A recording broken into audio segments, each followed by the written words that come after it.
हेमकुंड साहिब गुरुद्वारे के लिए तीर्थयात्रियों का पहला जत्था रवाना हो गया। सीएम धामी और राज्यपाल ने पहले जत्थे को रवाना किया। प्रमुख स्वामी चिदानंद सरस्वती भी इस दौरान मौजूद रहे। सीएम धामी और राज्यपाल ने हेमकुंड साहिब के लिए पहले जत्थे को रवाना किया। प्रमुख स्वामी चिदानंद सरस्वती भी इस दौरान मौजूद रहे। हेमकुंड साहिब गुरुद्वारे के दर्शन के लिए तीर्थयात्रियों का पहला जत्था रवाना किया गया। मुख्यमंत्री धामी और प्रदेश के राज्यपाल ने पहले जत्थे को दर्शन के लिए रवाना किया। वहीं इस दौरान प्रमुख स्वामी चिदानंद सरस्वती भी मौजूद रहे।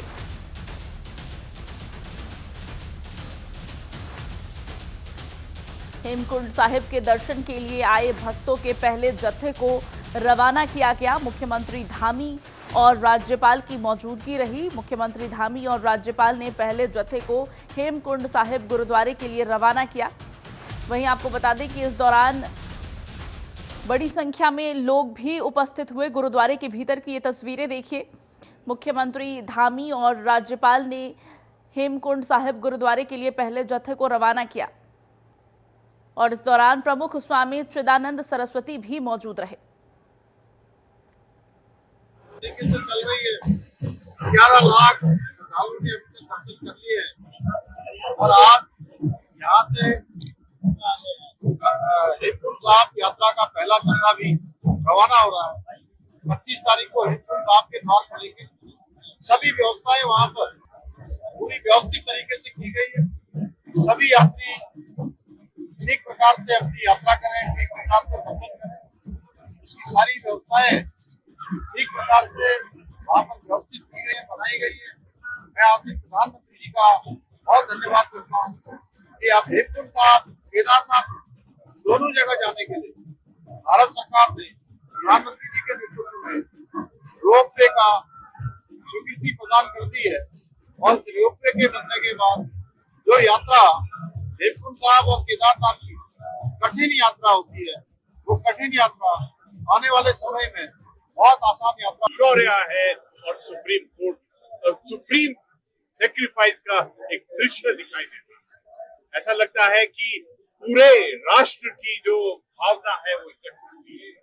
पूरे उत्तराखंड के लिए ये बहुत सौभाग्य का दिन है कि पूरी दुनिया से, पूरे भारत से हर एक गुरु नानक नाम लेवा, हर एक सिख यहाँ आए हैं और हम सबका एक उनको देवता के रूप में, अतिथि देवो भव के रूप में उनको देखते हैं।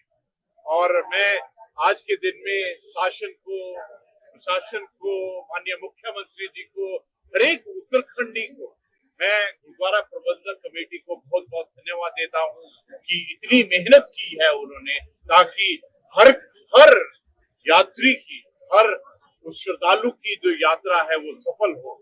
और जिस प्रकार से एक बारीकी से मैं आपसे साझा करना चाहता हूँ कि यहाँ की चुनौतियां बहुत है। एक ब्रिज है जो गिर गया था और जो अवलांच के अंदर में आ गया था, लेकिन जिस एक पवित्रता के साथ, मेहनत और निष्ठा के साथ में पूरा कार्य किया गया, मैं हर एक श्रद्धालु की तरफ से पूरे उत्तराखंड के शासक को, मुख्यमंत्री जी को बहुत बहुत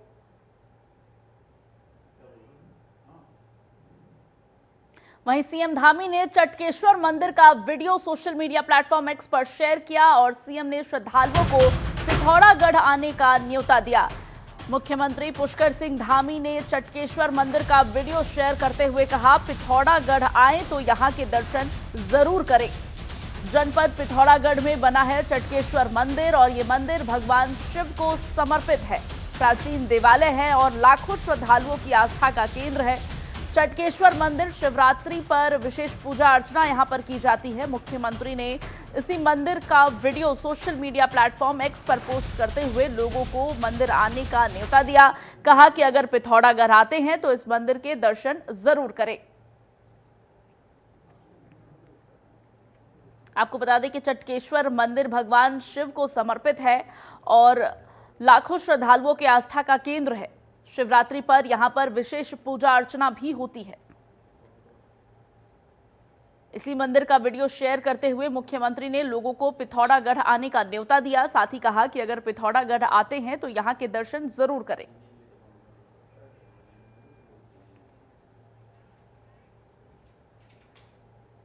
चलिए आगे बढ़ते हैं। एक देश एक चुनाव लागू करने को लेकर कवायद तेज हो गई है। इसी कड़ी में देहरादून पहुंची एक देश एक चुनाव विषय पर संयुक्त संसदीय समिति गठित की गई, जिसके तहत देहरादून के मसूरी रोड स्थित एक होटल में संवाद कार्यक्रम आयोजित किया गया। इस दौरान मुख्यमंत्री पुष्कर सिंह धामी ने कार्यक्रम में हिस्सा लिया। इस मौके पर उन्होंने संयुक्त संसदीय समिति के अध्यक्ष पीपी चौधरी एवं समिति के सभी सदस्यगणों का स्वागत और अभिनंदन किया।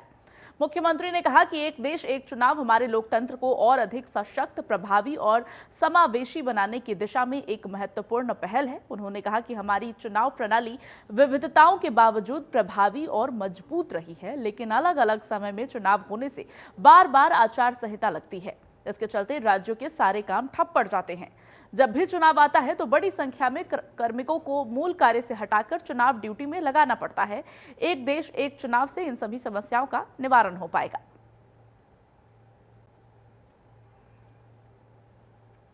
नहीं, देखिए, हम आदरणीय प्रधानमंत्री जी का मैं बहुत धन्यवाद करता हूं और पूरी कमेटी का, चौधरी साहब का और जितने भी हमारे मेंबर जेपीसी के यहाँ पहुँचे हैं, मैं सभी का धन्यवाद, आभार व्यक्त करता हूं कि बहुत ही महत्वपूर्ण देश के इतिहास में स्वर्ण अक्षरों से लिखे जाने वाला जो निर्णय है, ये निर्णय हुआ है। इसमें जेपीसी बनी है, लोकसभा में बिल पेश हुआ है और पूरे देश के अंदर इसकी चर्चा चल रही है। कल से कमेटी यहाँ आई हुई है और कमेटी के सामने हमने राज्य में किस प्रकार से चुनाव में हमें चुनौतियों का सामना करना पड़ता है, कौन कौन से जो जून, जुलाई, अगस्त, सितंबर 4 माह हमारे लिए वर्षा काल वाले, आपदा काल वाले, ऐसे माह का भी हमने जो है अपने राज्य की जो समस्या है। एक ऐसा चुनाव का रिफॉर्म है कि एक ऐतिहासिक कदम है। पार्लियामेंट के द्वारा वन नेशन वन इलेक्शन के लिए जेपीसी बनाई गई, जिसमें करीब 41 मेंबर हैं और ये तय किया गया कि एक ट्रांसपेरेंसी के रूप में पारदर्शिता रखते हुए सारे राज्यों में जेपीसी जाएं और सभी स्टेक होल्डर्स को, चाहे एग्जीक्यूटिव हों, चाहे पब्लिक रिप्रेजेंटेटिव हों। वहीं कैबिनेट मंत्री गणेश जोशी ने डीएवी इंटर कॉलेज में एनएसएस की तरफ से राष्ट्रीय आतंकवाद विरोधी दिवस पर आयोजित कार्यक्रम में मुख्य अतिथि के रूप में हिस्सा लिया। कार्यक्रम का शुभारंभ दीप जलाकर किया गया। कार्यक्रम के दौरान कैबिनेट मंत्री गणेश जोशी ने आतंकवाद और आतंकियों से अपने प्राणों की आहुति देने वाली आत्माओं को श्रद्धा सुमन अर्पित किए। वहीं मंत्री गणेश जोशी ने अपने संबोधन में कहा कि आतंकवाद मानवता के लिए सबसे बड़ा खतरा है। उन्होंने हाल ही में भारतीय सशस्त्र बलों की तरफ से किए गए ऑपरेशन सिंदूर का जिक्र करते हुए बताया कि यह सैन्य कार्रवाई पहलगाम हमले के जवाब में की गई, जिसमें पाकिस्तान और पाकिस्तान अधिकृत कश्मीर में स्थित आतंकी ठिकानों को निशाना बनाया गया।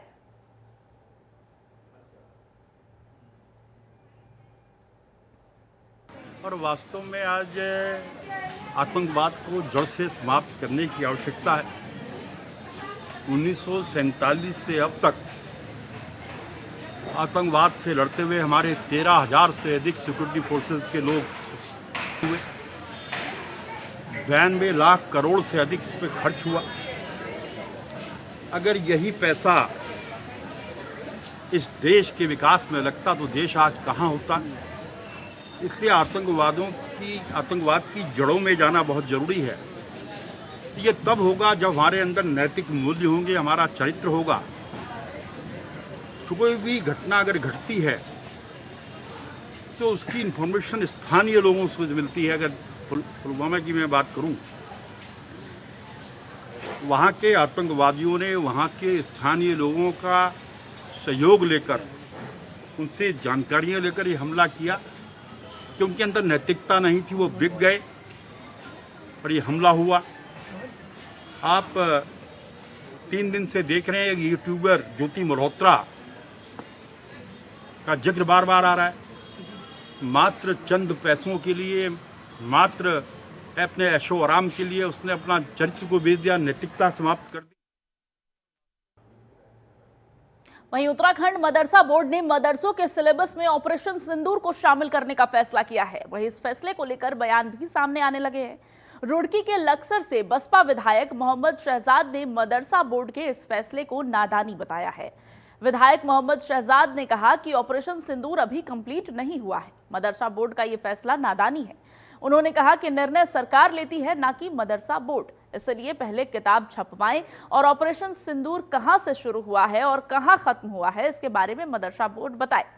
इसलिए मदरसा बोर्ड ने जल्दबाजी में हवा में यह फैसला लिया है, जिसको वो कुछ नहीं समझते हैं। आगे क्या कुछ कहा है, सुनिए। अभी तक कंप्लीट नहीं है, उसके निर्णय को ऐतिहासिक बताना मैं तो एक नादानी समझता हूँ। ऑपरेशन सिंदूर अभी कंप्लीट नहीं है और निर्णय सरकारें लेती हैं, मदरसा बोर्ड निर्णय नहीं ले। तो मैं समझता हूँ बहुत जल्दबाजी में वसीम रिजवी बढ़ने का शौक है। नहीं करें ना, किताब छपवाए ना, बताए ना ऑपरेशन सिंदूर कहाँ से शुरू हुआ, कहाँ खत्म हुआ। अभी तक कंप्लीट नहीं हुआ ना, सरकार कह रही अभी कंप्लीट नहीं है। वो कहीं का निर्णय ले रहे भाई, किताब लिख कर आएगी, उस पर कोई सरकार कैबिनेट में लाएगी, तब निर्णय आएगा ना मदरसा बोर्ड में पढ़ाने का। वहीं देहरादून जिला प्रशासन ने सख्ती शुरू कर दी है। अवैध धार्मिक निर्माण 3 दिन के अंदर चिन्हित किए जाएंगे। बड़ी जानकारी, जिलाधिकारी ने विभागों से इसकी रिपोर्ट मांगी है। देहरादून जिला प्रशासन ने इस पूरे मामले पर अब सख्ती तेज कर दी है। अवैध धार्मिक निर्माण को 3 दिन के अंदर चिन्हित किए जाने का आदेश जारी किया है। जिलाधिकारी ने विभागों से रिपोर्ट मांगी है। लापरवाही नहीं बर्दाश्त की जाएगी, साफ कह दिया है जिलाधिकारी ने। वन विभाग अभी तक 3 अवैध निर्माण हटा चुका है। सभी विभागों को अपनी संपत्तियों को दोबारा सर्वेक्षण करने के निर्देश भी दिए गए हैं। आपको बता दें कि उत्तराखंड में लगातार अवैध अतिक्रमण के खिलाफ शिकंजा कसा जा रहा है। लगातार अवैध निर्माणों को हटाया जा रहा है और अब अवैध धार्मिक निर्माण को लेकर ये आदेश जारी किए गए हैं। वहीं उत्तराखंड के कोटद्वार में बीते बुधवार शाम दर्दनाक हादसा होने की खबर सामने आई। काशीपुर बुआखाल हाईवे पर दिल्ली से थालीसैंण आ रही एक कार नयार नदी की खाई में जा गिरी। हादसे की जानकारी मिलते ही स्थानीय लोग, थालीसैंण थाना पुलिस, बीरोखाल राजस्व पुलिस मौके पर पहुंची। हादसे में एक वृद्ध महिला की मौत हो गई, जबकि चालक समेत 6 लोग घायल हैं। खाई से 4 घायलों को निकालकर बीरोखाल अस्पताल भेजा गया है। वाहन में कुल 7 लोग सवार थे।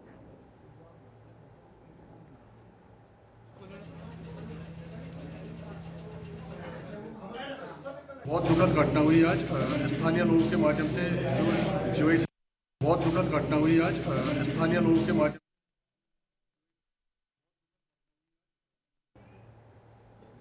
वहीं रुड़की की मंगलौर पुलिस ने समय रहते एक बड़ी घटना को होने से रोक दिया। दरअसल नारसन के मोहम्मदपुर झाल से लाठी डंडे और लोहे की रॉड के साथ 10 युवकों को पुलिस ने धर दबोचा है। साथ ही कई युवक पुलिस को आता देख मौके से फरार भी हो गए। पुलिस ने युवकों से 3 बाइकों को भी सीज किया है। वहीं पुलिस की तरफ से पूछताछ में युवकों ने बताया कि मुजफ्फरनगर में एक शादी में हुए विवाद का बदला लेने आए थे, जिसमें शादी के दौरान 2 पक्षों के युवकों के बीच विवाद और मारपीट हो गई थी। उसी विवाद का बदला लेने के लिए युवकों ने बड़ी घटना को अंजाम देने की तैयारी कर रखी थी। फिलहाल पुलिस ने सभी युवकों को हिरासत में लेकर आगे की कार्रवाई शुरू कर दी।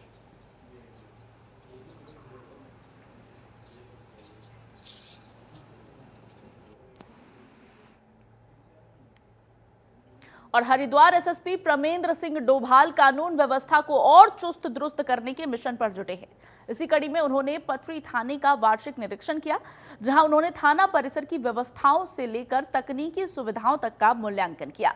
निरीक्षण के दौरान एसएसपी ने साफ सफाई, भवन की स्थिति, रिकॉर्ड्स के रखरखाव और अभिलेखों की समयबद्ध एंट्री पर खासा ध्यान दिया।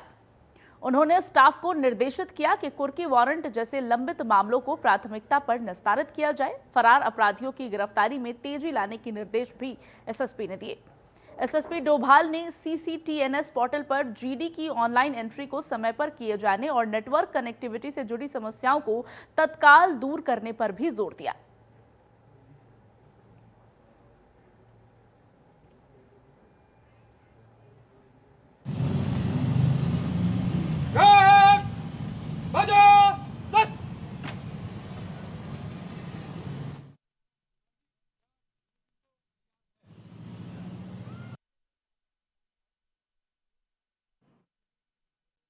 तो एसएसपी प्रमेंद्र सिंह डोभाल निरीक्षण के लिए पहुंचे, जहां तमाम तकनीकी सुविधाओं का भी उन्होंने मूल्यांकन किया। साथ ही जरूरी दिशा निर्देश भी उन्होंने दिए। तमाम लंबित मामलों के जल्द निस्तारण को लेकर भी निर्देश दिए। बात अब प्रदेश में मौसम की। उत्तराखंड में गर्मी से लोगों को अब जल्द राहत मिलेगी। मौसम विभाग ने 26 मई तक बारिश की संभावना जताई है। कई जिलों में तेज हवाओं के साथ बारिश हुई। पश्चिमी विक्षोभ सक्रिय होने से मौसम में बदलाव आएगा। प्रदेश के अधिकांश जनपदों में बारिश की संभावना जताई गई है। तो उत्तराखंड में मौसम का मिजाज बदलने वाला है। 26 मई से प्रदेश के कई जिलों में तेज हवाओं के साथ बारिश की संभावना है। ऐसे में जल्द ही लोगों को गर्मी से राहत मिलेगी।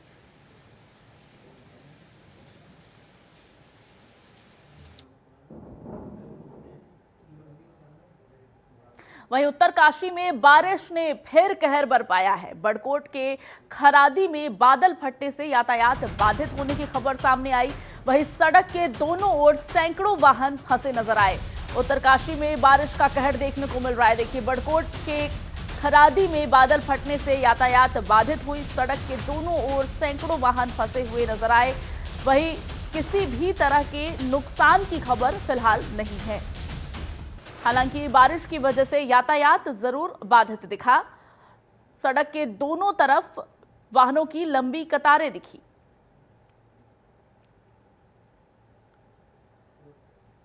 उत्तरकाशी में बारिश का कहर देखने को मिला है, जहां यातायात बाधित हुआ।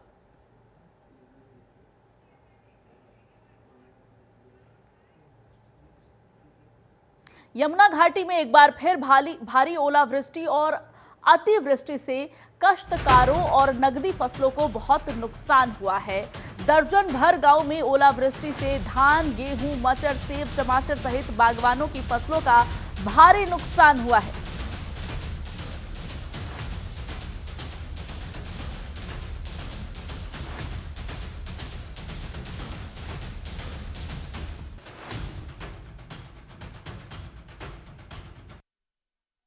बारह गांव के गीट पट्टी में भी ओलावृष्टि से आलू की फसल के साथ साथ फलदार वृक्षों को भी भारी नुकसान हुआ है। ग्रामीणों ने तहसील प्रशासन से ओलावृष्टि का सही आंकलन कर मुआवजे की मांग की है। उप जिलाधिकारी बड़कोट ब्रजेश तिवारी ने सभी राजस्व निरीक्षण उप निरीक्षक के फसलों के नुकसान का आंकलन करने के निर्देश दिए हैं। तो ओलावृष्टि के कारण फसलों को खासा नुकसान पहुंचा है। फलदार वृक्षों का भी भारी नुकसान हुआ है और किसानों की तरफ से मुआवजे की मांग की जा रही है।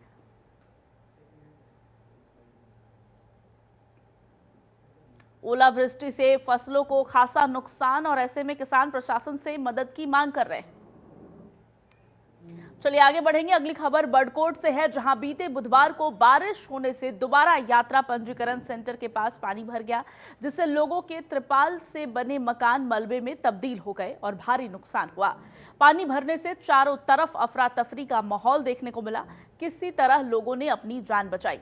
मलबा आने से काफी देर तक वाहनों का आवाजाही बंद रहा। बाद में प्रशासन ने जेसीबी मशीन से राष्ट्रीय राजमार्ग को आवाजाही के लिए खुलवाया। वहीं दोबाटा और खरादी में सड़क मार्ग अवरुद्ध होने की जानकारी जिला आपातकालीन परिचालन केंद्र को मिलते ही जिलाधिकारी डॉक्टर मेहरबान सिंह बिष्ट ने तहसील स्तर के अधिकारियों और कर्मचारियों को सतर्क रहने के निर्देश दिए। मूसलाधार बारिश, पहले ओले पड़े, उसके पश्चात जो तुरंत यहाँ पे जस्ट बगल में गदेरा है, वहाँ से अचानक पानी आया और पानी के सैलाब में यहाँ पर जितने भी व्यवसायी हैं थोड़ा पैसा जोड़ के इन्होंने जो अपना व्यवसाय शुरू किया। और ये ग्राम संगठन का है, जो कुछ महिलाओं ने जो है सामूहिक रूप से पैसा जोड़कर हुआ है। तो ये जस्ट गदेरे के बगल में हमारे जो ये गट कैंटीन बना था, गट भोज कैंटीन नाम से, तो यहाँ पानी इतना ज़्यादा आया कि हमारे अंदर घुस गया पानी। और हमारी यहाँ कम से कम 100 थालियाँ थी, वो भी डूब गई हैं। तो मिट्टी में गया, बह गई, पता नहीं लगा। अंदर दालें थी, एक कट्टा राजमा, एक कट्टा आटा और एक कट्टा चावल, वो तो सारा दिखाई दे रहा।